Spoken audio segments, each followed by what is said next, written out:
Assalamu alaikum. Welcome to my lectures. I am your Pakistan Studies lecturer, Midhat Abbas.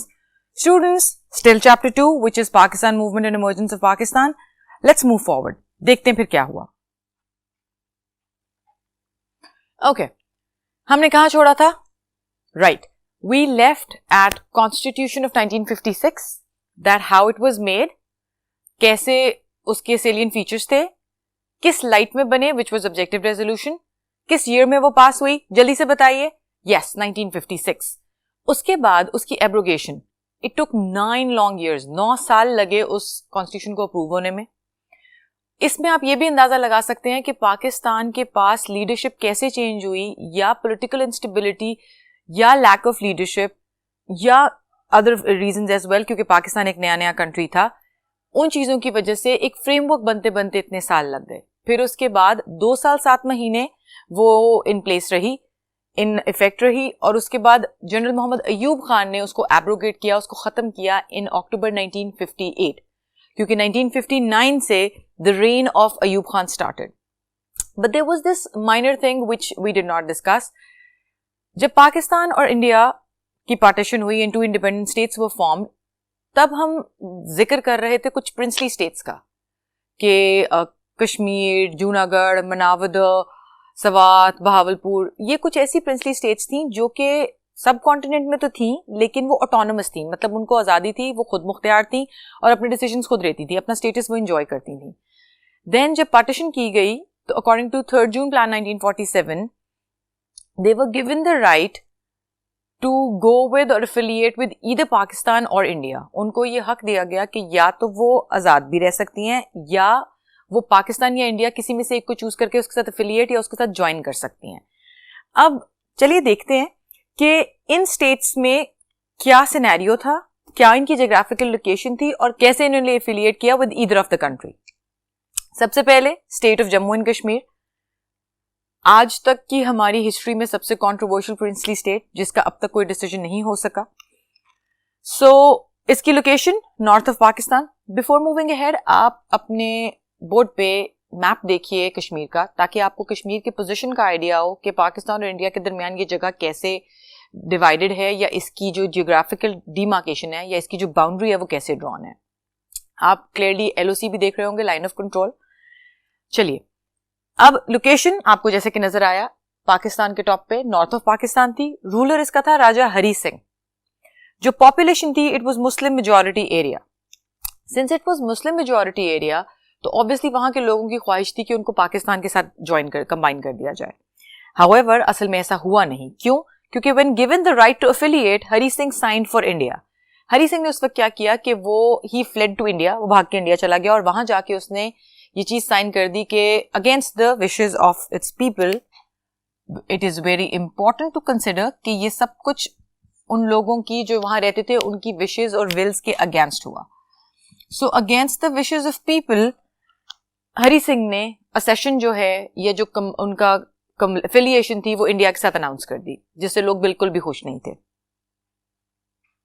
अब क्या हुआ? वही चीज जिसका डर.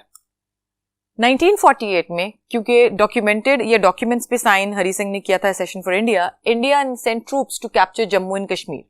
इंडिया ने अपनी आर्म फोर्सेस, अपने फौजी भेज दिए कश्मीर में उसको जबरदस्ती ऑक्यूपाई करने के लिए.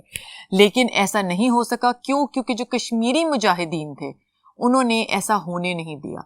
वो नहीं चाहते थे कि वो एक मुस्लिम माइनॉरिटी एरिया में जाएं, वो पाकिस्तान के साथ अटैच होना चाहते थे. तो इसलिए उनका ये जो हमला था वो नाकामयाब हो गया.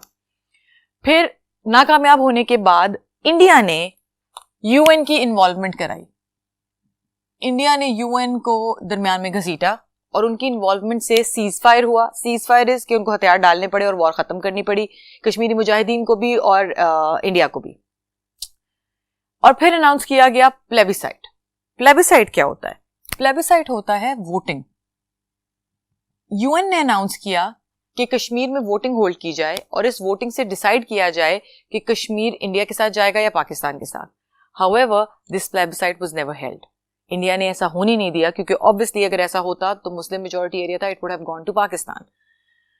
Kashmir is still a central issue among Pakistan and India despite of numerous efforts to reconcile.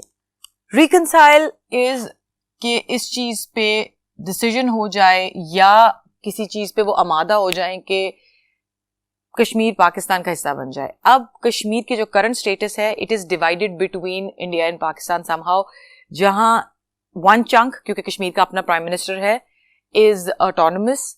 There is Indian occupied Kashmir, there is a line of control, and then there is a region which is with Pakistan as well. So this state till date is undecided and it faces a lot of problems. आए दिन बहुत झड़पें होती हैं, बहुत लोग मारे जाते हैं. In fact, everyone hopes कि in the future इसका कोई एक अच्छा decision हो जाए. Second state was Hyderabad Deccan state. It is capital of present day Andhra Pradesh and Telangana in India.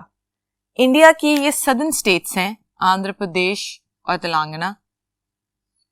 आज ये इन दोनों का कैपिटल है. लेकिन हम सबसे पहले हैदराबाद दक्कन की जियोग्राफिकल लोकेशन देखते हैं before the partition, at the time when it was given the right to join with India और पाकिस्तान, और एफिलिएट विद इंडिया और पाकिस्तान.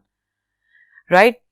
रूलर इसका उस वक्त कि रूलर को इनके को निजाम कहा जाता था. It was a Hindu majority area. Nizam wanted to keep it autonomous, but in 1948 India captured it forcibly. जो रूलर था वहां का हैदराबाद दक्कन का, वो चाहता था कि वो ऑटोनमस रहे, खुद मुख्तियार रहे, और वो ना इंडिया के साथ जाए ना पाकिस्तान के साथ जाए. लेकिन 1948 में इंडिया ने उसको ऑक्यूपाई कर लिया फोर्सिबली अपने ट्रूप्स भेज के. सो इस तरह हैदराबाद दक्कन इंडिया के पास चला गया. Kashmir is still undecided and Hyderabad Deccan went to India, which was their action or which was their purposeful, forcibly occupation. Now, third one was Junagadh state. Junagadh state भी आप पहले मैप पे इसकी लोकेशन देख लीजिए. It was ruled by Nawab Muhammad Mahabat Khan, a Muslim ruler. He announced accession to Pakistan, but India occupied it in 1947. अब इन्होंने announce किया कि it will accede to Pakistan, और पाकिस्तान ने इस चीज को अप्रूव भी कर दिया कि ये पाकिस्तान का हिस्सा है. लेकिन अगेन इंडिया ने उसको फोर्सबली अपने ट्रूप्स भेज के ऑक्यूपाई कर लिया. अगर आपको याद हो तो जब मिलिट्री एसेट्स डिवाइड होने थे तो देयर वर 16 ऑर्डिनेंस फैक्ट्रीज और एक भी पाकिस्तान को नहीं दी गई थी, और कुछ पैसे दिए गए थे अराउंड 60 मिलियन के अपनी ऑर्डिनेंस फैक्ट्री पाकिस्तान पहली सेटअप कर ले, और जो बाकी मिलिट्री एसेट्स थे, जो आमदनी एमिनेशन थी, उनका तो कोई तस्करा ही नहीं हुआ था. सो इसलिए Pakistan was not well equipped militarily at that time. Military wise Pakistan कोई बहुत वेल इक्विप नहीं था, और इंडिया इस बात का नाजायज फायदा उठा रहा था. इसलिए ये प्रिंसली स्टेट भी इंडिया ने ऑक्यूपाई कर ली, because India wanted maximum land under them ताकि वो अपनी पावर ज्यादा एक्सरसाइज कर सकें. So Junagadh, despite of the favour of being in Pakistan, ये भी इंडिया को चली गई. मनावदर स्टेट, अगेन इसकी भी आप लोकेशन देख लीजिए geographical on the map. Right. इसका भी रूलर मुस्लिम था. He announced accession to Pakistan. It had borders with Junagadh, so the Indian troops who occupied Junagadh invaded and occupied Manavadar too. अब हुआ क्या? मुस्लिम रूलर था, उसने पाकिस्तान के साथ accession, पाकिस्तान के साथ affiliation अनाउंस कर दी कि जी हम पाकिस्तान के साथ मिल जाएंगे. लेकिन मनावदर के जो बॉर्डर्स थे वो जूनागढ़ के साथ थे. अभी जब आपने इसकी जियोग्राफिकल लोकेशन देखी तो आपने देखा होगा कि they both are side by side. So जब इंडियन ट्रूप्स ने जूनागढ़ को इन्वेड किया तो उन्होंने उसके बाद साथ ही मनावदर को भी इन्वेड करके उसको भी ऑक्यूपाई कर लिया.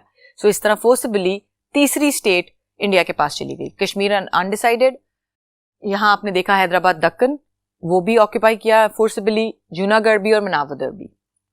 फिफ्थ थी सवात, खैरपुर एंड बहावलपुर स्टेट्स.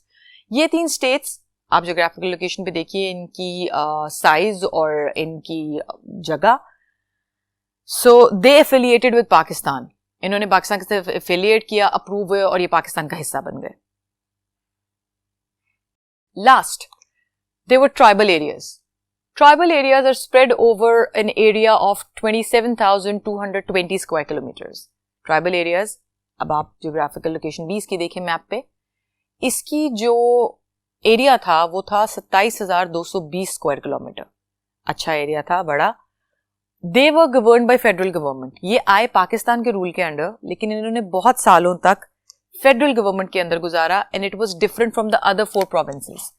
दूसरे 4 प्रोविंसेस से इसकी जो गवर्नेंस थी वो डिफरेंट थी.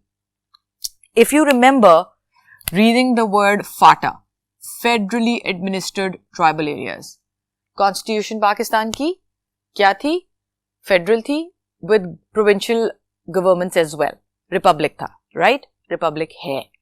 लेकिन फाटा जो था, ये एरिया जो था ट्राइबल एरियाज का, it was under federal government. इन्होंने अपनी कोई प्रोविंशियल गवर्नमेंट नहीं बनाई थी.